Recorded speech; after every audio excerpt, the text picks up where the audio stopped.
सलैया साहित्य संसार में आपका एक बार फिर से हार्दिक अभिनंदन करते हैं। मंटो के द्वारा ठंडा गोश्त कहानी का वाचन आपके समक्ष करना चाहते हैं। जीवन की वरानाइयाँ, तकलीफ़ें, विशद समस्याओं से घिरा हुआ यह आकंठ जीवन जब किसी के समक्ष खड़ा होता है तो कई एक बार जीवन की सुखबुगाहट भी ख़त्म हो जाती है। उसी का चरित्र, उसी का चित्र प्रस्तुत है। तो एक कहानी के माध्यम से, मंटो की कहानी ठंडा गोश्त के माध्यम से रखने का प्रयास किया जा रहा है। ठंडा गोश्त। ईसर सिंह ने होटल के कमरे में प्रवेश किया ही था कि कुलवंत कौर तुरंत पलंग पर से उठ खड़ी हुई। अपनी तेज तेज नज़रों से उसने घूर कर ईसर सिंह की ओर देखा और बढ़कर दरवाजे की चटखनी चढ़ा दी। रात के 12 बज चुके थे। चारों ओर बड़ा रहस्यपूर्ण सन्नाटा छाया हुआ था।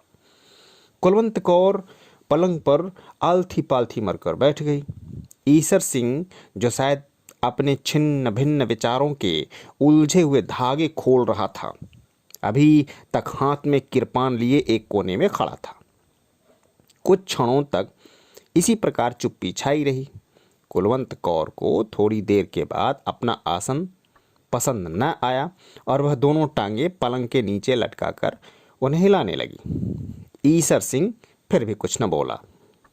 कुलवंत कौर भरे भरे हाथ पैरों की औरत थी। चौड़े चकले कूल्हे थलथलाते गोश्त से भरे हुए, बहुत कुछ ज़्यादा ऊपर को उठे हुए सीने, तेज आँखों, ऊपर से होंठ पर सुरमई गुबार और ठोड़ी की बनावट से पता चलता था कि बड़ी धड़ल्लेदार औरत है।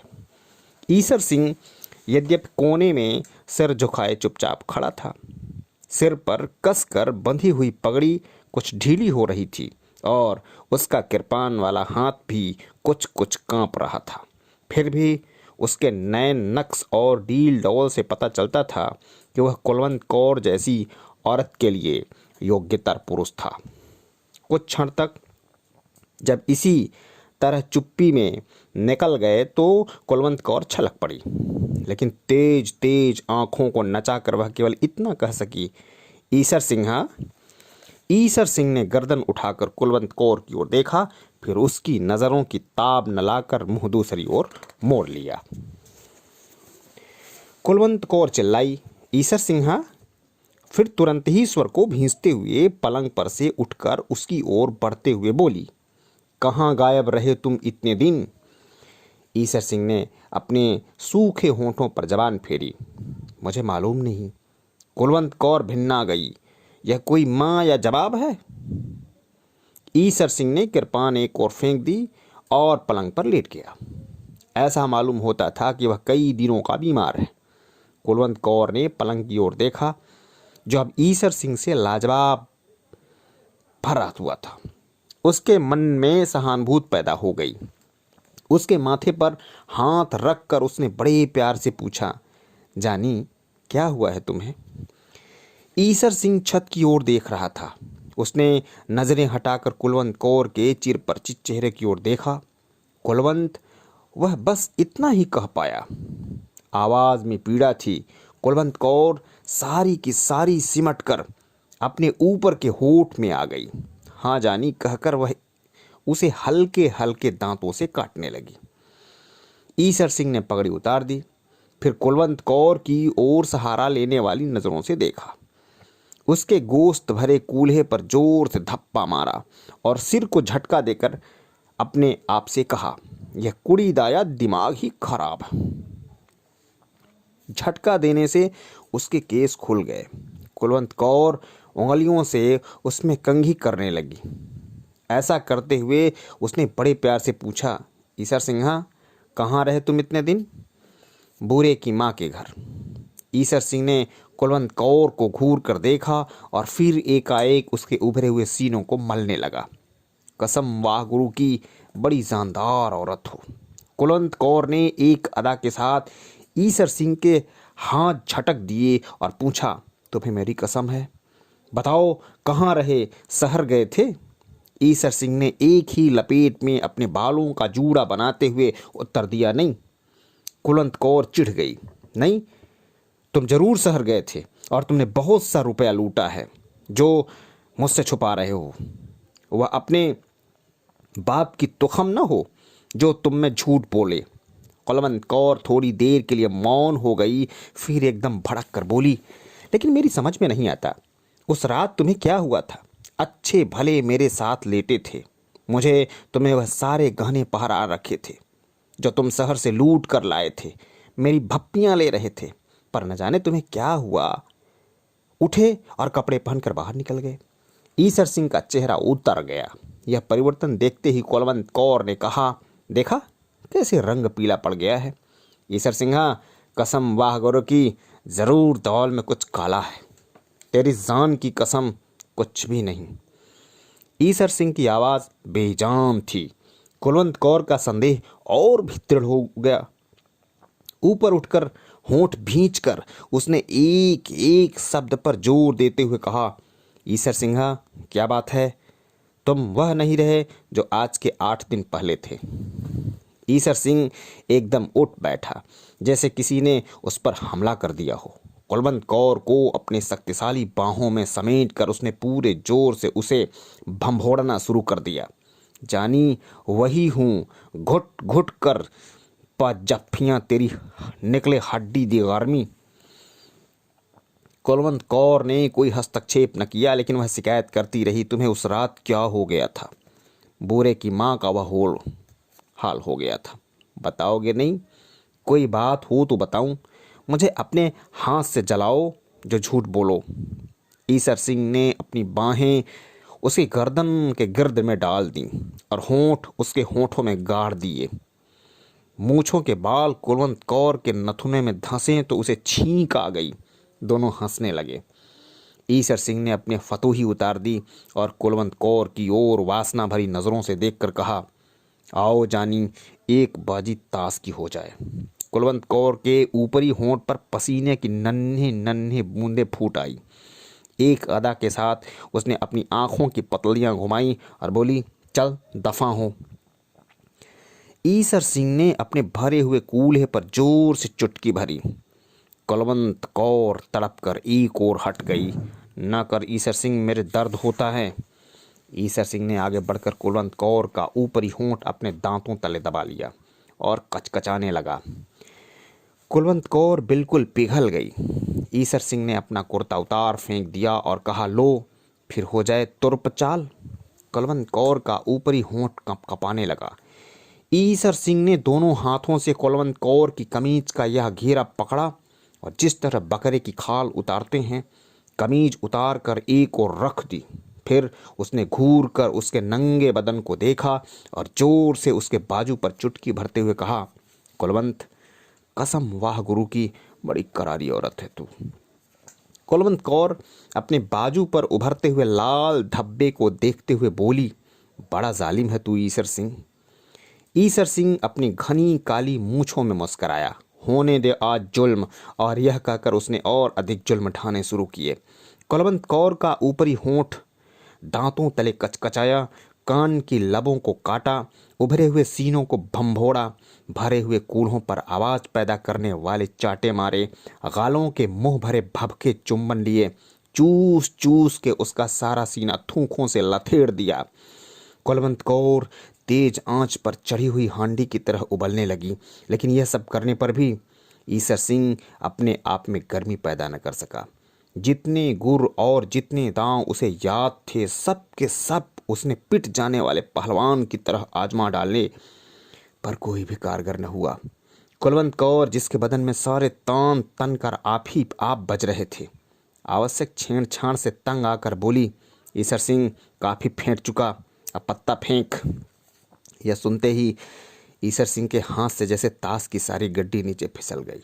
हाँफता हुआ वह कुलवंत कौर के पहलू में लेट गया और उसके माथे ठंडे पसीने से लेप करने लगे। कुलवंत कौर ने उसे गरमाने की बहुत कोशिश की, लेकिन असफल रही।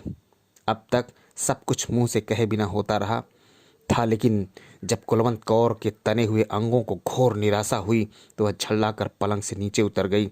सामने खूंटी पर चादर पड़ी थी, उसे उतार कर उसने जल्दी जल्दी अपने शरीर को गिर्द लपेटा और नथुने फुलाकर बिफरे हुए स्वर में बोली, ईसर सिंह, वह कौन हरामजादी है जिसके पास तू इतने दिन रहकर आया है, जिसने तुझे निचोड़ डाला है? ईसर सिंह ने उसी पलंग पर लेटा हाँफता रहा। उसने कोई उत्तर नहीं दिया। कुलवंत कौर क्रोधवश उबलने लगी। मैं पूछती हूँ, कौन है वह चुड़ैल, कौन है वह लिफ्ती, कौन है वह चोर पत्ता? ईसर सिंह ने निढाल स्वर में उत्तर दिया, कोई नहीं कुलवंत, कोई भी नहीं। कुलवंत कौर ने अपने भरे हुए कूल्हों पर हाथ रखकर बड़ी दृढ़ता से कहा, ईसर सिंहा, आज सच झूठ जानकर रहूंगी। खाओ वाह गुरु की कसम, क्या इसकी तह में कोई और औरत नहीं? ईसर सिंह ने कुछ कहना चाहा, लेकिन कुलवंत कौर ने उसके बोलने से पहले एक बार फिर कड़े स्वर में कहा, कसम खाने से पहले सोच ले कि मैं भी सरदार निहाल सिंह की बेटी हूँ। बोटी बोटी नोच डालूंगी अगर तूने झूठ बोला। ले अब खा वाह गुरु की कसम, क्या इसकी तह में कोई औरत नहीं? ईसर सिंह ने बड़े दुख के साथ कहा, हाँ। मैं अपना सिर हिलाया। कुलवंत कौर बिल्कुल दीवानी हो गई। लपक कर कोने में कृपान उठाई, म्यान को केले के छिलके की तरह उतार कर एक और फेंक दिया और ईसर सिंह पर वार कर दिया। दूसरे ही क्षण लहू का फव्वारा छूट पड़ा। कुलवंत कौर भी इसमें तसल्ली न हुई तो उसने जंगली बिल्लियों की तरह ईसर सिंह के बाल नोचने शुरू कर दिए। साथ ही साथ वह अपनी अज्ञात सौत की मोटी मोटी गालियां देती रही। ईसर सिंह ने थोड़ी देर बाद क्षीण स्वर में प्रार्थना की, जाने दे कुलवंत, अब जाने दे। आवाज़ पीड़ा से परिपूर्ण थी। कुलवंत कौर पीछे हट गई। लहू ईसर सिंह के गले से उड़ उड़कर उसकी मूंछों पर गिर रहा था। उसने अपने कांपते हुए होठ खोले और कुलवंत कौर की ओर धन्यवाद और उलाहने की मिली जुली नज़रों से देखते हुए बोला, मेरी जान, तुमने बहुत जल्दी की, लेकिन जो हुआ ठीक ही हुआ। कुलवंत कौर की ईर्ष्या फिर भड़की, मगर वह कौन है, तुम्हारी माँ?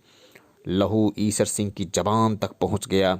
जब उसने उसका स्वाद चखा तो उसके बदन में झुरझुरी सी दौड़ गई। और मैं भैनी या 6 आदमियों को कत्ल कर चुका हूँ इसी कृपान से।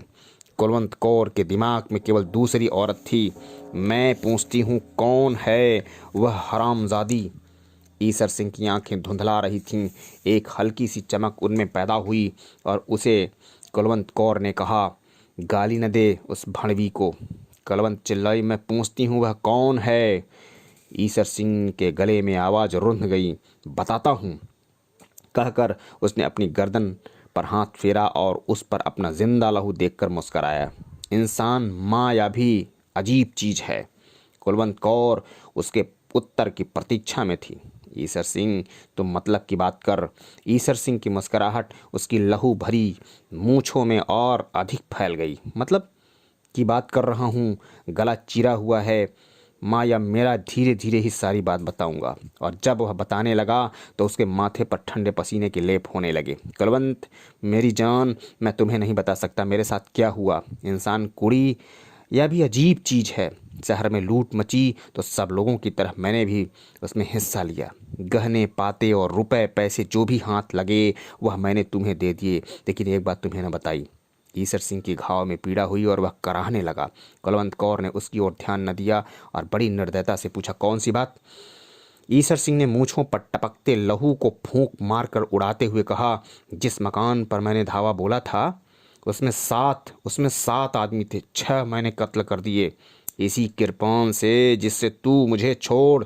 इसे सुन, एक लड़की की थी, बहुत सुंदर। उसको उठाकर मैं अपने साथ ले आया। कुलवंत कौर चुपचाप सुनती रही।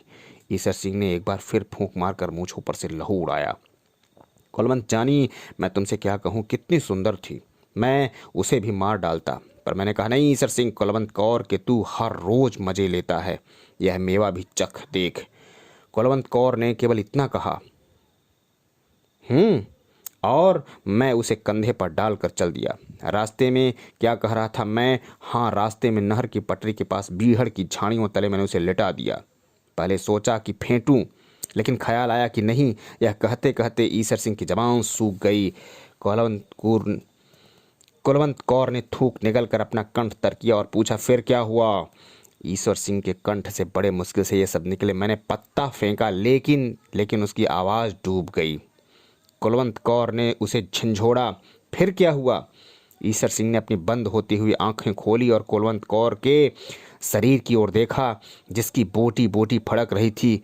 वह मरी हुई थी, लाश थी, बिल्कुल ठंडा गोश्त। जानी, मुझे अपना हाथ दे। कुलवंत कौर